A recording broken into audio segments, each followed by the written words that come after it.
Hello, my friends. Today is May the 7th, and this is a reading for you if this is your birth date. This is a four-card pull, approximately 7 to 10 minutes long, to cover the year to follow. A general energy card, a challenge you might face, an action you can take to stay in balance, and an outcome or synopsis card. I do readings and I do healing work. Check out the information below of where to find me if you want a personal psychic reading or if you need some healing work. This is the general energy card of the year, and it's the tear. And what does the tear talk about? There's a moment, I think, this year where if you allow yourself to shed a tear for what didn't come or what is leaving you, uh, then you can open yourself up, and you can open yourself up to your humanity and your humility and your sense of newness, because you have to empty yourself out often when the tear shows up. And it's a time of releasing and letting go of old pains and old traumas and old dramas that are usually presented in the present form in the face of losing something, uh, missing something, someone, losing something or someone, something quitting, something ending. And even though it can be a celebratory ending, it can be a celebratory leaving, there's still something that needs grieved inside of this. There's still something that needs released inside of this. And you get to look and feel into what that is. And if you allow your floodgates to open, in a safe setting, you can do remarkable work this year of letting go and opening up into what's next for you. Otherwise, these poisons that we hold back because we don't cry and because we don't let ourselves release these poisons can back up inside of us, and over time can cause a lot more problems than we need. So we have to have some outlet for our tears. We have to have some outlet for our pain. We have to have some outlet for our disappointment. And so your particular challenge is the Ten of Cups celebration. Normally the Ten of Cups is normally about celebration, something, a festivity, a wedding, a birth, a celebration, a milestone, a business coming to a sense of a good place in itself, a relationship coming to a good place, relationships coming to a good place, primarily because it's about cups, it's about emotions, it's about relationships. So, but your challenge is that something feels like it's ending, something, a 10, something feels like it's ending, and it will not look the same anymore. Even if you have, a right to celebrate and a good feeling about things, there's still something niggling at you. And if you don't have a good feeling about things, and if you feel like something is absolutely ending, here is a whole nother side of not wanting to necessarily celebrate, or not being able to celebrate, because there's something of pain inside of you that wants to cry. It doesn't want to be happy. It doesn't want to laugh. It wants to cry. It wants to be sad. It wants to release some old stuff. It didn't get what it wanted. Nothing. The thing didn't come in the way you wanted it. The ending is happening of something maybe you really loved and wanted and still hold on to, and it's going to be hard to let go. Maybe there's just a lot of projections about without a lot of feelings, without really the projections of what is this about. What am I losing? What is no longer available to me? What didn't I get in the first place that I was hoping that I was going to get? So there's a question about where to go next. What to do next.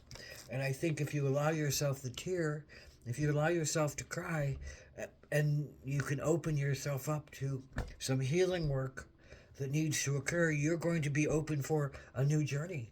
You're going to be open for a new chance to feel yourself and heal yourself and think about yourself and honor yourself and become, I think, more authentic in your life. So here is the action you need to take.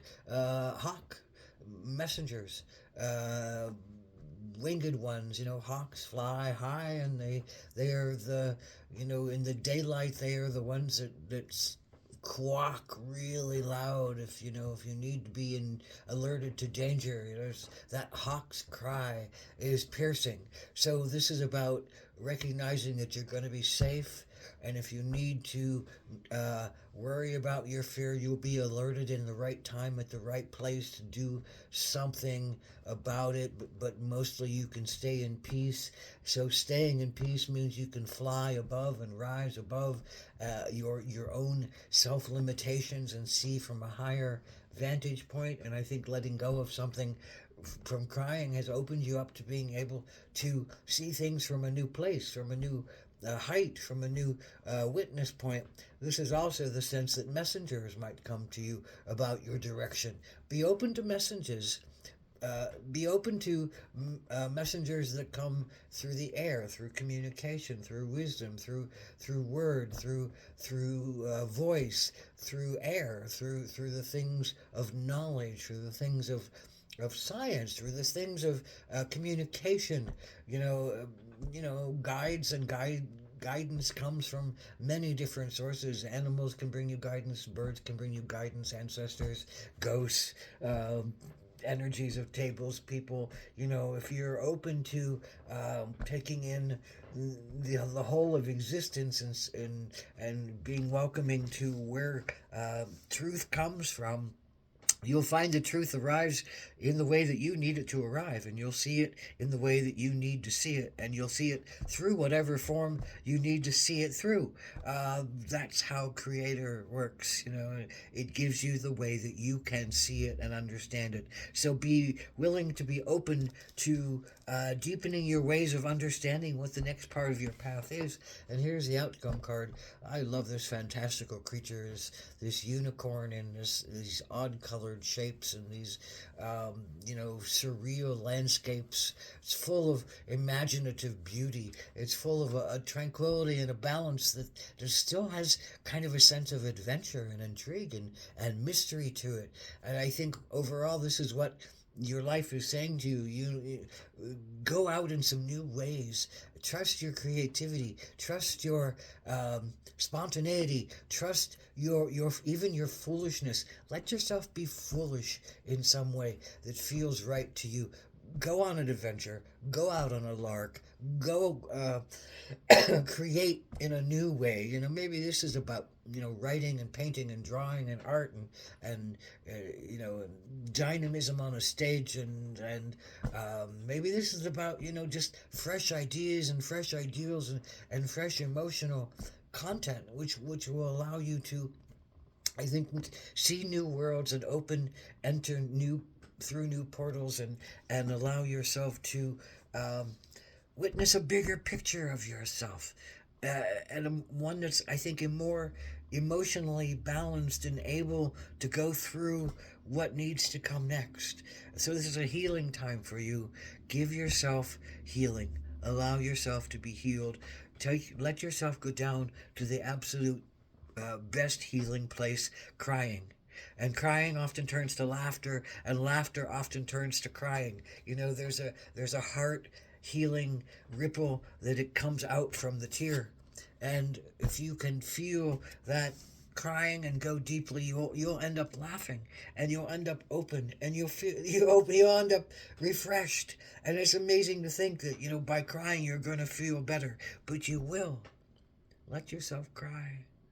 Let yourself feel better, and then you can let yourself laugh like a hawk on flight. We